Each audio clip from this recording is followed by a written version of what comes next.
आज के इस वीडियो में हम बात करेंगे पितृ पक्ष के बारे में। क्या होता है ये, इसकी क्या सिग्निफिकेंस है, कैसे हम जानेंगे कि हम पर कोई पितृ दोष है कि नहीं, और हम क्या कर सकते हैं जिससे कि हम उससे मुक्ति पा सकें। नमस्ते, मैं हूँ श्वेता सुरेखा और आप सब देख रहे हैं एंकर ऑफ होप।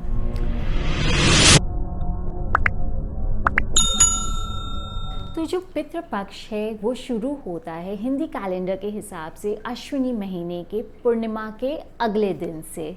2023 में ये आ रहा है 30 सितंबर से पितृपक्ष शुरू हो रहा है और वो अगले 15 दिन तक रहता है। 14 डेज एंड 15 डे जब मावस होता है जो महालया के रूप से मनाया जाता है, उस दिन पितृपक्ष समाप्त होता है। इसका क्या सिग्निफिकेंस है? Lot of people ask and उन्हें बहुत कन्फ्यूजन होता है, they don't have that clarity. Basically कहा जाता है कि ये जो 15 दिन है, उस दिन हमारे जो फोरफादर्स हैं, एंसेस्टर्स हैं, जो अब इस दुनिया में नहीं रहे, वे पृथ्वी लोग आते हैं, अपने परिवार वालों के घर आते हैं, उनके बीच में रहते हैं और अपनी खुशी दे see how their family is doing, और वे अपने इस पृथ्वी लोक का भ्रमण करते हैं। इसके पीछे एक बहुत ही सुंदर सी कहानी है जो मैं आप लोगों के साथ शेयर करना चाहूँगी। महाभारत के युद्ध में जब कर्ण का वध हुआ था और वे स्वर्ग गए थे, तो स्वर्ग जाकर उन्हें जब खाने के लिए दिया गया तो उन्हें खाने के लिए सब कुछ सोना और ज्वेलरी एंड ऐसे पदार्थों से बनी हुई चीज़ें दी गई। तो वे देख के काफ़ी अचंभित हो गए और उन्होंने इंद्र भगवान से पूछा कि ऐसा क्यों, मैं ये चीज़ें कैसे खाऊंगा। तब इंद्र भगवान ने कहा कि जब तुम धरती पे थे तब तुमने दान के रूप में केवल जब भी लोगों को दान देना था तब तुमने केवल सोना, गहना, ज्वेलरी, ये सब चीज़ें ही दान दी। तुमने अपने कभी भी पूर्वजों को या लोगों को कभी भी खाना नहीं खिलाया। तो आज जब तुम इस लोक में आए हो तभी भी तुम्हें जो तुम धरती पे करके आए हो वही तुम्हें मिल रहा है। तब कर्ण को अपनी गलती का एहसास हुआ और उन्होंने इंद्र भगवान से विनती की कि मुझे वापस से धरती पर भेजा जाए जिससे कि मैं इस गलती को सुधार सकूं। तब कहा जाता है कि इंद्र भगवान ने उसे 15 दिन दिया कि वह धरती पर जा सके और अपने इस गलती का प्रायश्चित कर सके। तो ये जो 15 दिन है ना, इसी तरीके से पितृपक्ष मनाया जाने लगा कि जब हम कहते हैं कि हमारे पूर्वज धरती पर आते हैं, हमारे बीच में रहते हैं, अपने परिवार के बीच में रहते हैं, और जिस भी चीज़ के उन्हें तृप्ति नहीं हुई है या जो चीज़ उनके मन में रह गई है, वे उनके परिवार वालों से एक्सपेक्ट करते हैं कि वे उस 15 दिन में उन्हें प्रदान करेंगे। ऐसे क्या रिचुअल्स हैं जो हमें इन 15 दिन में पितृपक्ष में ख़ास ध्यान रखना चाहिए और करना चाहिए?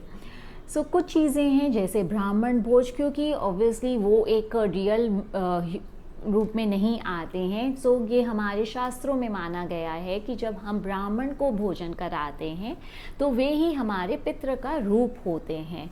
तो ब्राह्मण भोजन का बहुत महत्व है, स्पेशली ड्यूरिंग पितृपक्ष। साथ ही साथ तर्पण का भी, क्योंकि जल दान से बड़ा दान कोई नहीं है। आप ये 2 चीज़ पितृपक्ष के दौरान ज़रूर करें, अलॉन्ग विथ इट जिसे हम पिंड दान कहते हैं, जिसमें आप चावल और तिल का दान करते हैं। इन चीज़ों का खास ध्यान रखना है। कुछ लोग आप देखोगे कि पितृ दोष से घिरे हुए होते हैं, तो उसके क्या सिम्टम्स होते हैं कि आप पहचान पाओगे कि कहीं ना कहीं आपके जो पितृ हैं वे खुश नहीं हैं। Your forefathers, some lineage somewhere, कोई चीज़ है जो आपके लाइफ में अड़चन क्रिएट कर रहे हैं। ये तब होता है जब आप देखोगे कि कितनी भी कोशिश कर लो, आप एक स्टेबल सोर्स ऑफ इनकम नहीं बना पा रहे हो, या अगर कुछ सोर्स ऑफ इनकम है भी तो वो आपको ग्रेजुअली बढ़ने के बजाय आप देखोगे कि उसके इनकम घटते जा रहे हैं, कहीं ना कहीं गुजारा करना भी मुश्किल हो जाता है। सेकेंडली, शादी में काफ़ी अड़चन आती है, या अगर शादी होता है तो लोगों का तलाक या डाइवोर्स हो जाता है। This is happening after generations after generation. आप देखोगे कि अगर ऐसा हो रहा है, that means it is definitely some पितृ दोष। साथ ही साथ अगर किसी को संतान प्राप्ति में मुश्किल हो रहा है या संतान हो रहे हैं तो वो या तो वो मर जा रहे हैं या कुछ डिफेक्ट्स हो रहे हैं, then again it is an indication of पितृदोष। घर में बीमारी का वास रहना, घर में कलेश रहना, ये भी पितृदोष की ओर संकेत करता है। सो आप इसके निवारण के लिए क्या कर सकते हैं? इसका सबसे अच्छा उपाय है आप ये 15 दिन जो पितृपक्ष होता है उसमें आटा का दिया बनाएं, उसमें देसी घी से आप उस दिए को जलाएं। और कहाँ पे आपको करना है? शिव मंदिर में जाके। अगर आपके घर में शिव जी है तो भी आप इसे घर में नहीं जलाएंगे, आप कोई भी बगल में जो भी शिव मंदिर है, एंड अगर आप शाम के टाइम जा सके तो उसमें जाकर आप वो दीपक जलाएंगे। लगातार 15 दिन आपको करना है और आप देखोगे कि आपको पितृदोष से काफ़ी हद तक राहत मिल गया है। साथ ही साथ ये 15 दिन के बाद आप हर अमावस्या को भी ये कर सकते हैं कंटिन्यू। एंड अगर आप इसे over a period of time करते हो तो आप देखोगे कि आपको काफ़ी राहत मिल रहा है। इसके साथ हर अमावस्या को आप कुछ डोनेट कीजिए अपने पितरों के नाम पर। अगर आप कुछ तुरंत नहीं खरीद सकते हैं तो आप 2-3 अमावस्या को कुछ रुपए अपने अलग कर लीजिए and then you donate it in the name of your ancestors and forefathers. So इससे भी आपको पितृदोष से काफ़ी राहत मिलता है। पितृपक्ष बहुत जल्द शुरू होने वाला है, इस महीने के अंत से 30 तारीख से। ये 15 दिन अपने पितरों को, अपने फोरफादर्स को याद कीजिए, सर्व कीजिए, उनके लिए दान कीजिए, बिकॉज़ उनकी जो ब्लेसिंग्स है वो हमारे लिए बहुत इम्पॉर्टेंट है। Because they are someone who is looking on us, वे हमारी रक्षा करते हैं। So it is very important कि आप ये specially in over these 15 days, जब वे आपके साथ आते हैं, आपके घर में आ रहे हैं, तो आप उनके अच्छे से ध्यान रखें, उन्हें खुश करें।